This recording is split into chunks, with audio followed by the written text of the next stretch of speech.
Hey guys, and welcome back to another video, and today to take a closer look at the VIVO X21, which besides having face detection also has built on screen a fingerprint sensor.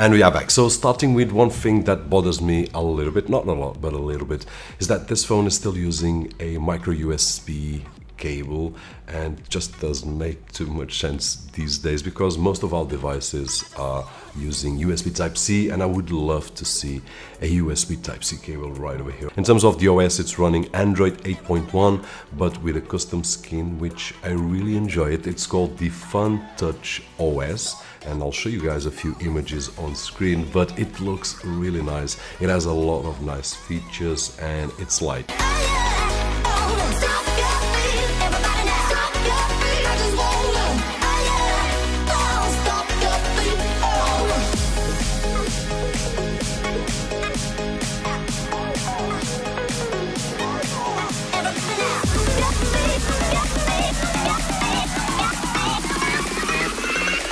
The face detection is something that we have seen on a lot of phones, and this one here is quite accurate, as you guys can see, not only by the images, but if I turn it to me, it just unlocks, and it's really rare the occasion that it doesn't recognize my face. Also, I've tested with my kid's face and my wife's kid, and the results are just great because they can't unlock it. Nonetheless, in my opinion, and personally, I do prefer the fingerprint system, and in this particular case, it's actually the first phone that I use that has the fingerprint sensor built on screen, which is really great. We don't need any button at the back, nothing wrong with it, but in my particular case, we just have to put the finger right over here on the screen, and it's great.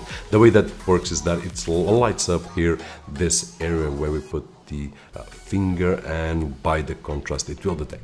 I believe that they've done a great job, and in terms of accuracy and speed, it's fast and it's accurate. It's rare the occasion that it fails, and if you ask me, hey Robert, is it the fastest one that you have tested?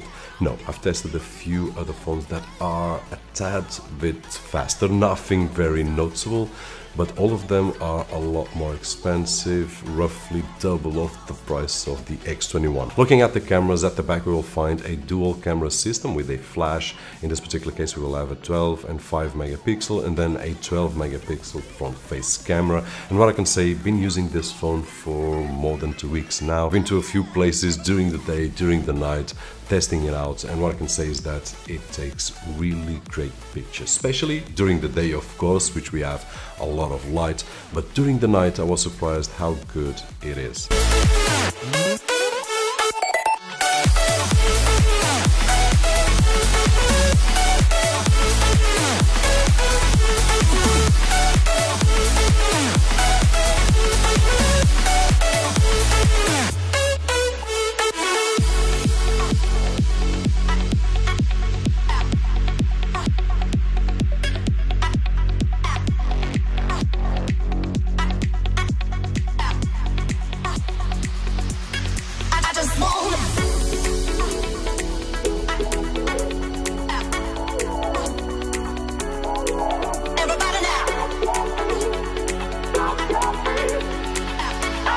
And for those that are asking about specifications, the performance, and benchmarks and so on and so forth, guys, what I can say is that with this kind of phone, you will have no problems at all running anything. Now, it has the Snapdragon 660 with 6 GB of RAM and 128 gigs of flash storage, so a very kind configuration. And if we look for a phone with this kind of specifications on more known brands, then we will easily pay double the price that we are paying right over here. Now, in terms of design and build quality, guys, I've got no complaints at all. I really love the design, and although I've got a small hand, this is a 6.28-inch phone, edge to edge. It feels great on the hands. I must be honest that to me it would need to be a bit smaller, but nonetheless I can touch the phone and I can easily manage it. It's well built, has a really nice design. At the back it has this kind of glass which is really shiny, really nice looking, and of course a beautiful display. As I said, 6.28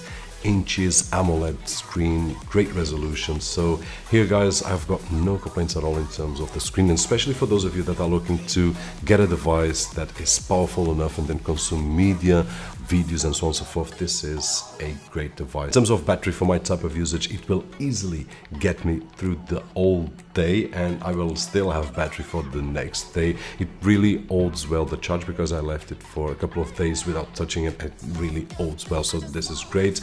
And of course the sound, it has a really nice sound, so not poor at all, and the volume is quite good. The only thing that I believe that it misses in this kind of phone is that we, in terms of stereo, don't have the best experience, because the sound only comes out on this side right over here. But of course it has a 3.5mm headphone jack, so for those of you that don't want to hear from the speakers, you can use just this, or of course you can use any Bluetooth headphones, and that is it. So for those of you that are looking for a powerful phone with great specifications and that takes great pictures, looks and feels really nice on the hand with a really nice Android custom skin, then this X21 is a really interesting device. Hope that you guys enjoyed the video, and if you did so, don't forget that usual thumbs up. Any questions, don't forget to leave them down below. My name is Roberto, and as always, I'll see you guys on the next one.